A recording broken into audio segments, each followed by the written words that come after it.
Okay, so today, so you introduced me from Rehive. Our mission is to accelerate fintech innovation by solving real fintech problems. And so I've been speaking to a few of you guys here at the conference, and it's pretty clear that some of you are also trying to solve some fintech problems, and you have this pending question: should I use blockchain? Why should I use a blockchain? If it makes sense to use a blockchain, what does it mean? How does it impact my business? And the fact of the matter is, for most sort of further along, more far-fetched fintech use cases, it does not always make sense starting with the blockchain. But the good news is cupcakes. Blockchain you can see as sort of as the cake part. And now with the emergence of more second layer protocols, second layer platforms, it's like the icing on the cake and getting us closer to solving real fintech problems. So I'll be going through what does all of this mean and where is the industry sort of at in a way where maybe you can take away something small to remember. It's always strange coming to South Africa because the crowd is about 10 years older than when you're back in San Francisco. But before I start, I kind of it's very strange. I feel like the old guy when I go when I'm there. Anyway, okay, cool. So cupcakes. Before we start, one of the questions I've been getting is what's the difference between a blockchain and a database? And I thought I can come up with kind of a one-liner that's maybe controversial, but could become part of our future and our reality. Last year, Antonopoulos asked who owns Bitcoin, and then about everyone said I own Bitcoin. And then he asked who owns blockchain, and obviously no one can own a blockchain. But this year I was going to say who works for blockchain. No one can work for blockchain just yet, but I wanted to give you an analogy of what the world could look like working for a blockchain. So imagine you make a smart contract where a percentage of the tokens is used for distributing to human effort that is conducted to somewhere or another. And this smart contract dictates some reputation scheme, maybe the length of you holding on to a particular token. And the smart contract gets deployed. Maybe it's like an 18-year-old that built this thing. It's going to be dictating your life. Now, you wake up in the morning and you get a notification on your phone that says, hi, you have job offer to go to conference and meet other other enthusiasts. And if you do this and you meet, we exchange some token for you doing that effort. But in that case, that smart contract was dictating the employment of someone doing some effort. And it's kind of exciting and scary in a way, because the missing piece in the AI that is controversial is it being incentivizing a human to do things that is not dictated by human effort. So it's just an interesting thought. But on the topic of incentives and where this fits into what I want to talk a bit more about is, back in time, is blockchains. Forget about the tech piece. It's really a really significant human hack. It's a gamification of incentives as a result of being driven by frustration of playing the game. Somewhere in our history, someone invented the monetary policy of some sorts. It's almost like playing a Monopoly game. And just imagine playing a Monopoly game and it gets boring, and then the next generation comes and he has to take over your spot after the game is already boring. Some guy has already won, and it's just not fair from then onwards. So the very core of what the blockchain is really about is is the vision of changing the game as it is now, and it's the frustration of the world we live in not being able to reset the rules. And this gamification is kind of built into the technology, which is the significant breakthrough, being able to attach some value to drive human effort for some form of a common cause. And for most of you, you're probably familiar with this. But the next slide is where I want to just elaborate on that a bit more. What inspired me about Bitcoin back in 2013, 2014, when I was a student to do my master's in what is cryptocurrencies and so on. The inspiration came about fascination about the technology, but also being inspired by what it promised it can achieve. and it promised to achieve access to financial services, being able to do low-cost remittances. And in my mind, that meant it made those promises that is accessible to everyone. But the fact of the matter is, the incentive schemes built into projects are a bit steered away from actually solving real fintech problems. Today, on the blockchain side of a blockchain project, the incentive scheme is the early miners.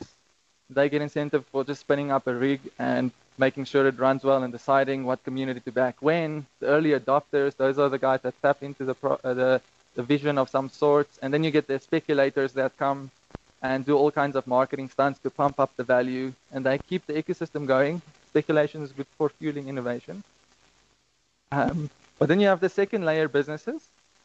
The first generation businesses, which are basically exchanges, wallets, and funds. And they're also not really solving real fintech problems. They're just solving problems for this ecosystem that's been created. And so there's always been a bit of a frustration, but it's changing now. 10 years later, it's changing now. We're seeing more and more of these actual products being developed that taps into a blockchain of some sorts that can be used by everyday person. A local company in South Africa worth mentioning for using it in a sort of just blockchain-focused incentive. Is Custos. They're doing a cool anti-piracy mechanism so that to protect companies against digital content being compromised.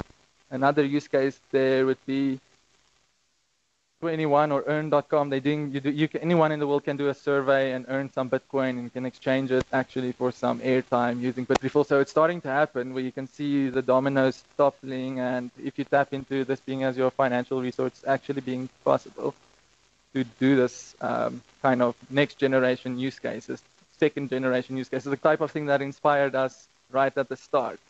And probably the type of thing that most of you here that are running financial businesses are like, what is this blockchain thing? My business is already working. I'm giving value to some individual in South Africa or in your market already. But the interesting thing comes in, what advantages can you tap into for your business model if you tap into a blockchain protocol?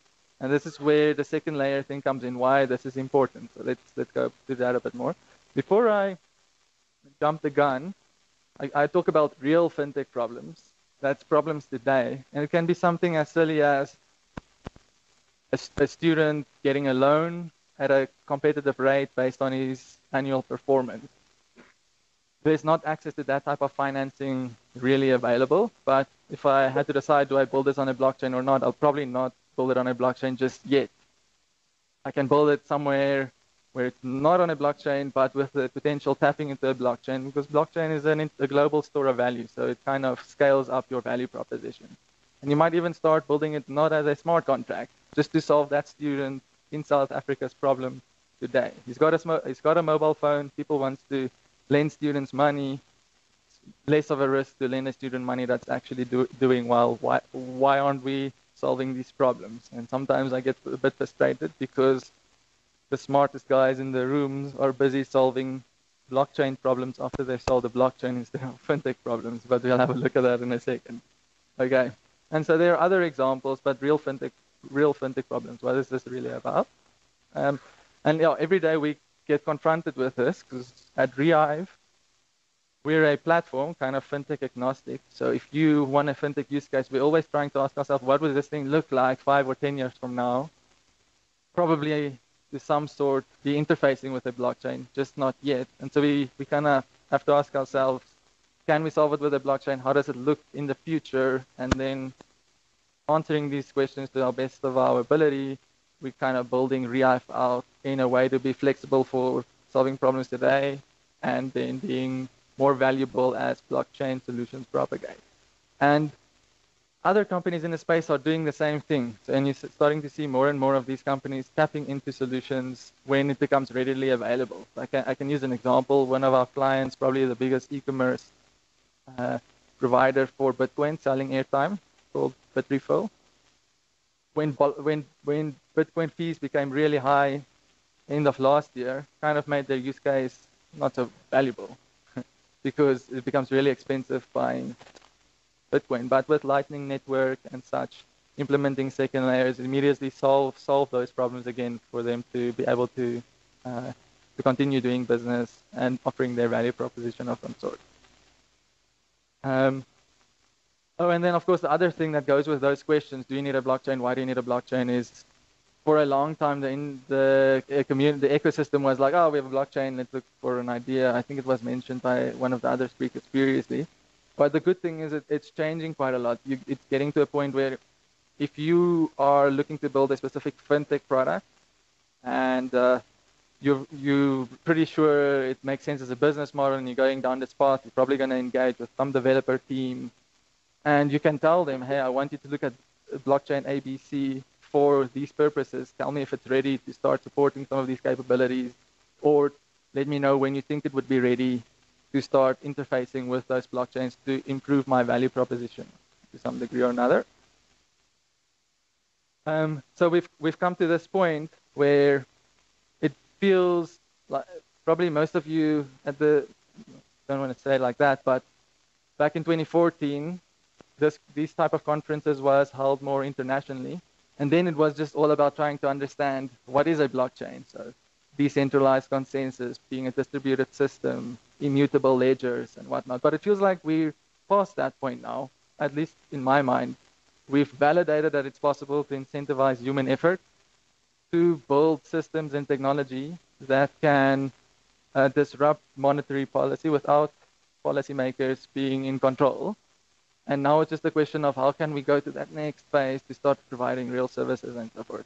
But the problem is crypto kitties. So, cat.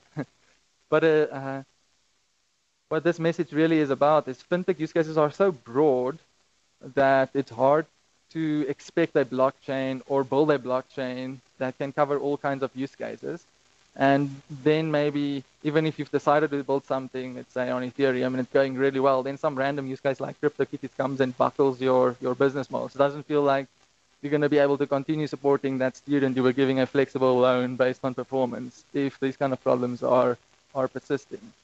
But as I said, the ecosystem are moving ahead and a lot of clever solutions being brought to the table. But it's confusing because I thought blockchain is the solution. Now we still have to find solutions for the blockchain.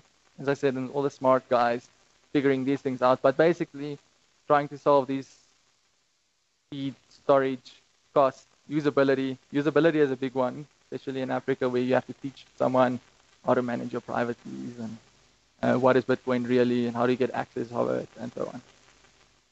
So people are working hard at solving these problems for the blockchain, but in the meantime, you can still capture some momentum building fintech products, tapping into second layer protocols and platforms as it becomes more readily available.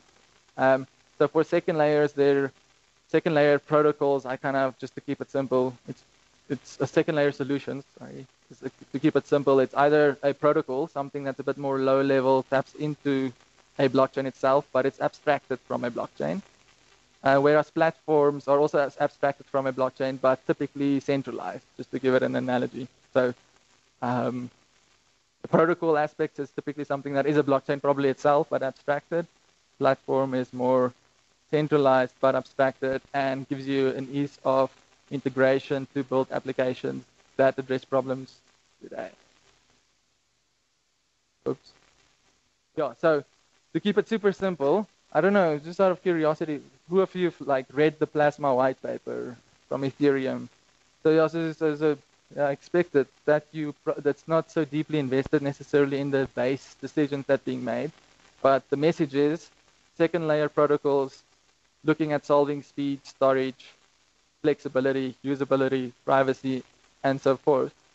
And the sort of very simplified message that you can remember there is solving load on a network. So say when Bitcoin gets really too much load and it can buckle your primary fintech use case or business model. Off-chain solutions you can kind of see as an accountant just doing the accounting for you, and this accountant will be good at digital accountant, blockchain accountant, but it's not directly on-chain, and it's really just good at doing accounting fast. Maybe the primary blockchain solution that you're building your business on is not designed for that, These protocols are then made for a way to have the same integrity, has some risks, build other mechanisms, put those mechanisms in place to make it a solution of satisfactory requirements. And this basically ties back to the blockchain to a point at some point or another. The off-chain one, what makes it interesting, just as an example, two users agree that they will be transacting between each other. They can transact between each other in a cryptographic way, and at any point of time decide that they want to settle back to the blockchain. And any individual between those two parties can decide to do that when they feel like that. But the one I'm mostly excited about is interconnected blockchains, most introduced by the Plasma white paper by Vitalik Buterin, the guys from Ethereum, which I'm sure all of you know. But you can't build a rugby team just consisting of props, right? Or of flyouts. So the cool thing about interconnected blockchains, it's still blockchains. The goal is for it to be decentralized, but specialize in solving the problem of storage. Specialize in solving the problem of speed. So when you build a web application or a blockchain application, you need storage, you need speed, you need some form of security. And so basically what it means, it's still a blockchain, but segregated blockchains for specific value add. So you can cherry pick what you need to meet your requirements. What we're working on at Rehive is more the platform side of things. So if you, sorry, wrong way, the platform side of things. So if you look at any exchange, any wallet, any fund that are managing your cryptocurrencies on behalf of you, it means they need to be really good at managing those private keys in a secure way. Platforms is more of a centralized solution, so it's probably like Rehive, a ledger that's centralized, but it lets you build your use case really quickly with a specific focus, but you can tie it back to a blockchain by using the same mechanisms that exchange and centralized wallets are currently using. So it just means that they have to be really good at hot wallet management.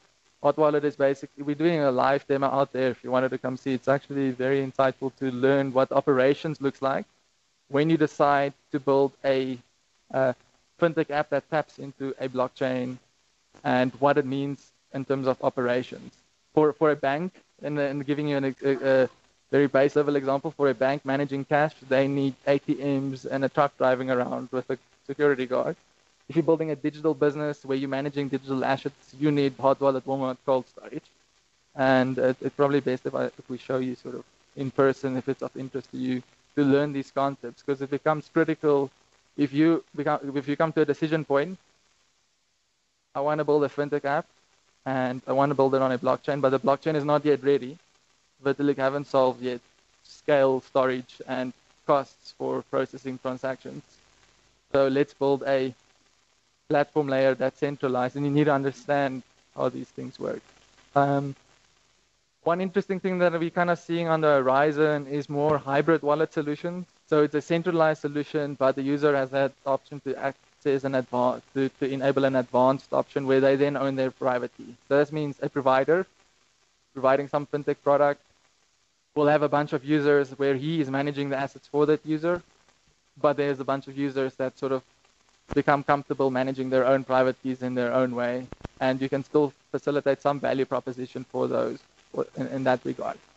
But then I think the long-term goal is still disrupting the monetary policy. Reinventing the wheel just feels like a more exciting wheel. Reinventing how the world works just feels like a more exciting future, or going to Mars, one of the other. But sorry, Helghardt. peer wallets for everyone. I'm sorry to cut you off, but I urge you all to go and have a look at Rehive. It's really, really cool. It's a great way to start up a fintech business. They really have a lot of very cool and interesting tools. Please go and have a look at them. Yes. Last thing is just remember the cupcake, second layer, the icing. Okay. Thank you. Thank you very much.